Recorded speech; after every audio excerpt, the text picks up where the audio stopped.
दोस्तों welcome to my channel. आज हम बात करने वाले हैं, जैसे कि आप सब जानते हैं कि फरवरी में 10th और 12th का एग्ज़ाम प्रस्तावित है। तो उसी से रिलेटेड ये क्वेश्चंस हैं जो कि प्रीवियस ईयर में पूछे गए हैं।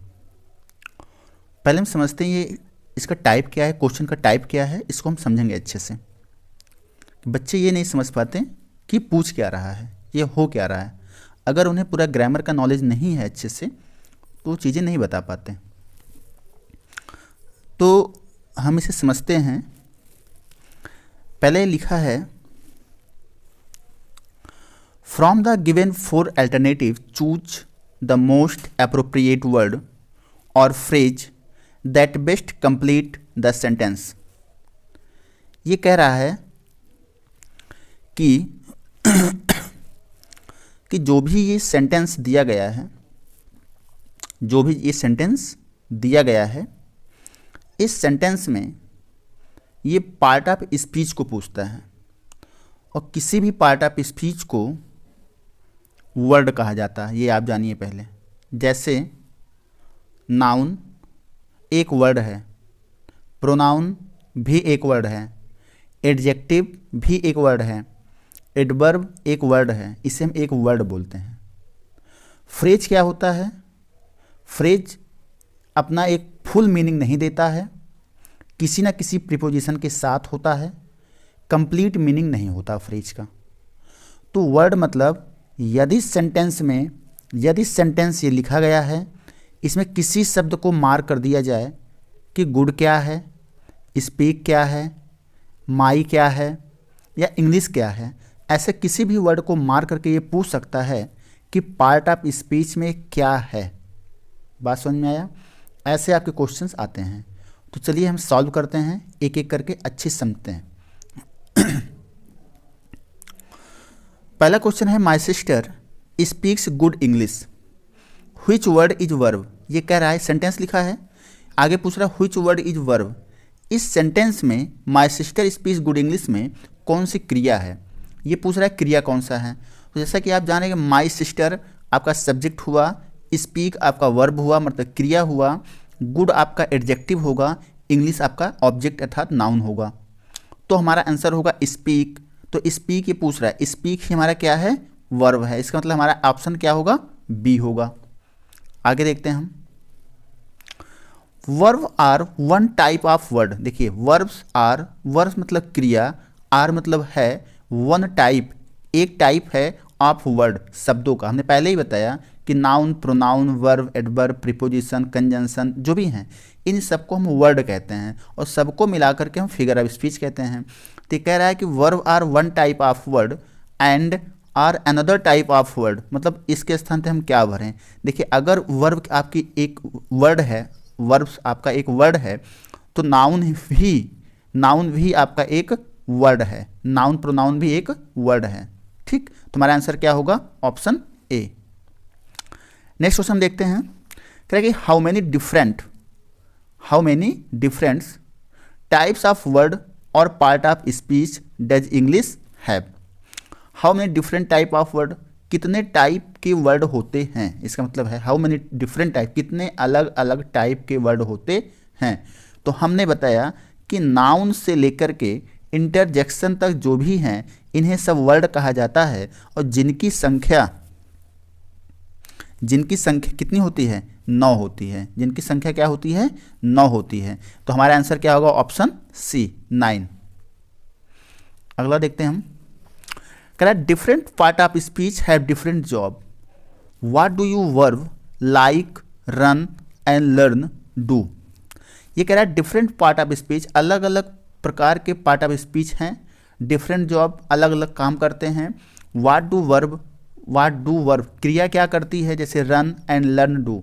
तो जो क्रिया होता है हमारा, वर्ब होता है, एक्सप्रेस थिंग्स नहीं, tell us more about noun, ये नाउन के बारे में नहीं बताता। ये एक्सप्रेस एक्शन, हम जो कहते हैं कि जितनी क्रिया होती हैं, जो भी हम काम करते हैं वो सभी एक्शन जो भी होते हैं वो सभी वर्ब्स हैं, क्रिया हैं। तो यहाँ पे हमारा आंसर होगा ऑप्शन बी, एक्सप्रेस एक्शन। हम क्रिया में यही दिखाते हैं कि हम किस चीज़ को एक्सप्रेस कर रहे हैं। अगला क्वेश्चन है let's watch A funny movie. Let's watch A funny movie. तो इसमें व्हिच वर्ड इज नाउन, क्या पूछ रहा है ये, व्हिच वर्ड इज नाउन। इस let's watch A funny movie में नाउन क्या है, वॉच है, फनी है या मूवी है। देखिए पहले ये समझिए कि let's watch A funny movie sentence का टाइप क्या है। ये है एक इम्परेटिव सेंटेंस, और इम्परेटिव सेंटेंस में हमारा सब्जेक्ट यू जो होता है या छिपा होता है। तो इसमें हमारा देखिए ए हमारा क्या है, आर्टिकल है, लेट्स वॉच ये हमारा मूवी यहाँ पे हमारा नाउन होगा क्योंकि आर्टिकल ए आया हुआ है, और कोई भी आर्टिकल किसी भी नाउन के लिए ही आता है, लेकिन अगर उसके पहले एडजेक्टिव या एडवर्ब लगा हुआ है तो हमारा आर्टिकल उसके पहले आएगा, ठीक है। लेकिन आता है नाउन के लिए, तो हमारा आंसर होगा मूवी, और मूवी हमारा ऑप्शन सी, मूवी हमारा आंसर होगा इसमें नाउन में, सी ऑप्शन, ओके। अगला क्वेश्चन देखते हैं हम।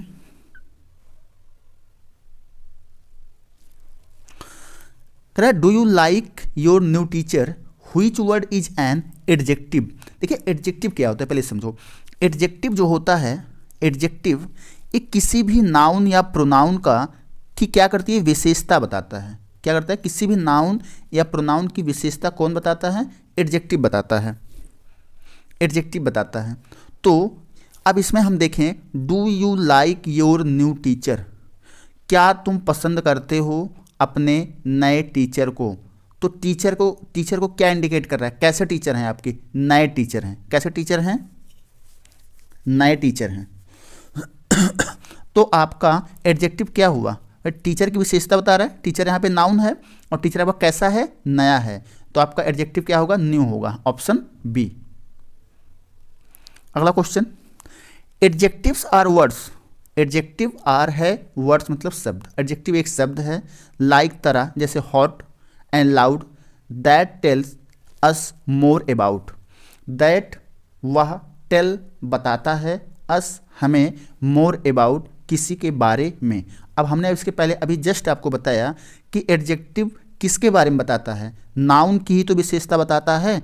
एडजेक्टिव नाउन की विशेषता बताता है कि नाउन है कैसा, नाउन अच्छा है, नाउन खराब है, नाउन लंबा है, छोटा है, बड़ा है, जो भी है।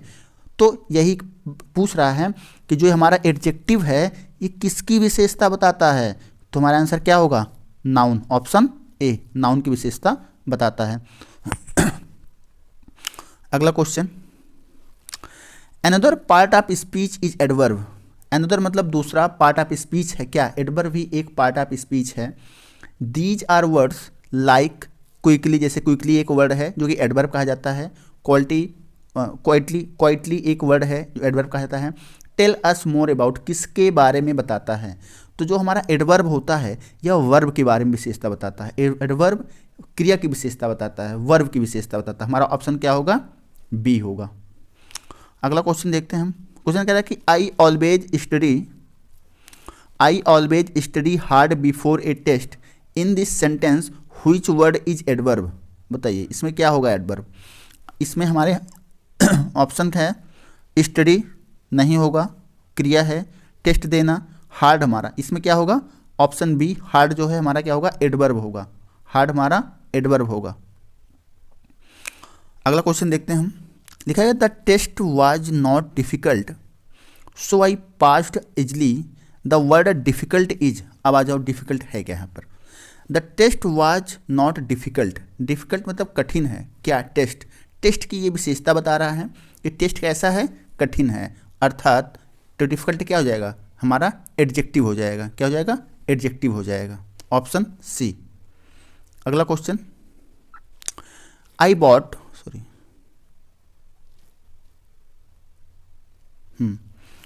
बॉट मैंने खरीदा a beautiful dress at the mall से, मैंने एक ब्यूटीफुल एक सुंदर ड्रेस मॉल से खरीदा। इन दिस सेंटेंस, इस वाक्य में the word beautiful is, beautiful क्या है, पूरे पार्ट ऑफ स्पीच में ये ब्यूटीफुल क्या है, बताइए। हम किसी की विशेषता बताते हैं, तो आई मैंने ब्यूटीफुल ड्रेस, हमारा ड्रेस कैसा है बताओ, हमारा ड्रेस कैसा है, ब्यूटीफुल है, तो ड्रेस हमारा नाउन हुआ और ड्रेस की ही विशेषता बता रहा है कि हमारा जो ड्रेस है वो बहुत सुंदर है। तो सुंदर नाउन की विशेषता कौन बताता है, एडजेक्टिव। तो यहाँ ब्यूटीफुल क्या होगा, एडजेक्टिव होगा, ऑप्शन बी। अगला क्वेश्चन देखते हैं, what did she ask you to do in this sentence word she is. What did she ask you do, इसने पूछ रहा है कि जो हमारा सी है ये क्या है। देखिए हमारा नाउन जो होता है कोई नाम होता है, लेकिन हमारे पास जो प्रोनाउन होते हैं, प्रोनाउन कई हैं, जिसमें से अगर प्रोनाउन की हम बात करें तो I we you he she it you they, इन सब प्रोनाउन को कहा जाता है पर्सनल प्रोनाउन। क्या कहा जाता है, पर्सनल प्रोनाउन। ये लोग नाउन का काम करते हैं, लेकिन ये नाउन के स्थान पर प्रोनाउन होते हैं, इन्हें प्रोनाउन कहा जाता है। सब्जेक्ट का काम करते हैं लेकिन ये प्रोनाउन होते हैं। तो यहाँ पे हमारा सी क्या है, एक प्रोनाउन है, तो हमारा ऑप्शन क्या हो जाएगा, सी हो जाएगा। अगला क्वेश्चन,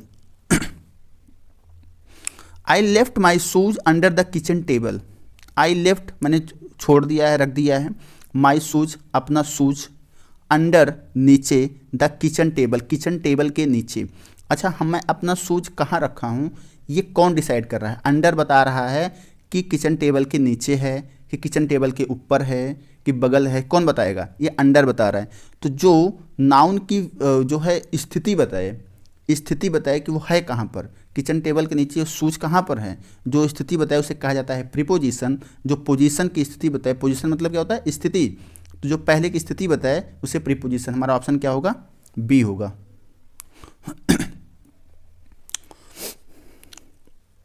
अगला क्वेश्चन है, कह रहा है कि if we finish our work quickly we can go to the movie. इसे पूछ रहा है, क्विकली को अंडरलाइन किया है, पूछ रहा है क्विकली है क्या है यहाँ पर। तो क्विकली अगर हम बात करें तो एक याद दिमाग में रखिए कि लगभग 90% वर्ड ऐसे होते हैं जिनके लास्ट में ly लगा होता है, तो वो एडवर्ब माने जाते हैं। तो हमारा आंसर क्या होगा, ए होगा, एडवर्ब। ठीक है। अगला क्वेश्चन कह रहा है कि on Saturday I work from 9 to 5। मैं काम करता हूँ। तो यहाँ पे वर्क बारे में पूछा है कि वर्क क्या है, वर्क मतलब काम करना, और वर्क क्या है, एक क्रिया है, एक क्या है, क्रिया है। तो हमारा ऑप्शन क्या हो जाएगा, ए हमारा ऑप्शन हो जाएगा, क्रिया। अगला क्वेश्चन है, I want to go to university in the United State. इसमें I want to go a university, इसमें पूछा है कि यूनिवर्सिटी क्या है। तो यूनिवर्सिटी की अगर हम बात करें तो यूनिवर्सिटी एक नाउन है, क्योंकि इसके पहले जो है आर्टिकल लगा हुआ है, तो हमारा ऑप्शन क्या हो जाएगा, सी हो जाएगा। अगला क्वेश्चन, आई एम श्योर, मैं श्योर हूँ कि आई हैव मेट। देखो ये लिखने का तरीका है, आई हैव शॉर्ट लिखने का एक तरीका होता है। I have met your girlfriend before. तो मेट मतलब क्या होता है, मिलना। तो आई के बाद सब्जेक्ट आई हैव हमारा हेल्पिंग वर्ब, मेट हमारा थर्ड फॉर्म लगा हुआ है हैव के साथ। तो मेट मतलब मिलना, इसका मतलब मेट क्या है, यहाँ पर एक क्रिया है, तो ऑप्शन ए होगा, यहाँ पे क्रिया होगा। Question number 18, well done, well I don't think home before 6। जहाँ पर वेल लग जाए या विश लग जाए, ऐसे शब्द जो स्टार्ट होते हैं तो उन्हें हम इंटरजेक्शन कहते हैं। क्या कहते हैं, इंटरजेक्शन होता है, शुरू होता है, ऐसे वर्ड होते हैं। इसके बाद कह रहा है question number 19, Andy connect on the door but nobody answered. तो इसमें पूछ क्या रहा है कि and A connect on the door but, यहाँ पूछा है बट क्या है, बट नोबडी आंसर, किसी ने दरवाज़ा को खटखटाया बट किसी ने उत्तर नहीं दिया, लेकिन किसी ने उत्तर नहीं दिया। तो ये जो बट है ये दो सेंटेंस को जोड़ रहा है, इसलिए यहाँ पे क्या होगा, कंजंक्शन जो होता है वो दो सेंटेंस को जोड़ता है। जैसे एंड हो गया, टू हो गया, ऐसे कई है, बट हो गया, इस सेंटेंस को जोड़ते हैं। अगला और लास्ट क्वेश्चन है, after lunch let's go out for a coffee. तो यहाँ पर पूछा है फॉर क्या है, तो फॉर यहाँ पर क्या है, एक प्रीपोजिशन है। फॉर बता रहा है, वो भी स्थिति बता रहा है, तो ऑप्शन बी हमारा होगा यहाँ पे प्रीपोजिशन होगा। तो आपको हमारा एक कंटेंट कैसा लगा आप ज़रूर कमेंट करें और अधिक से अधिक इसको शेयर करें, लोगों को और बताएं। हम डेली एक वीडियो अपलोड करते रहेंगे।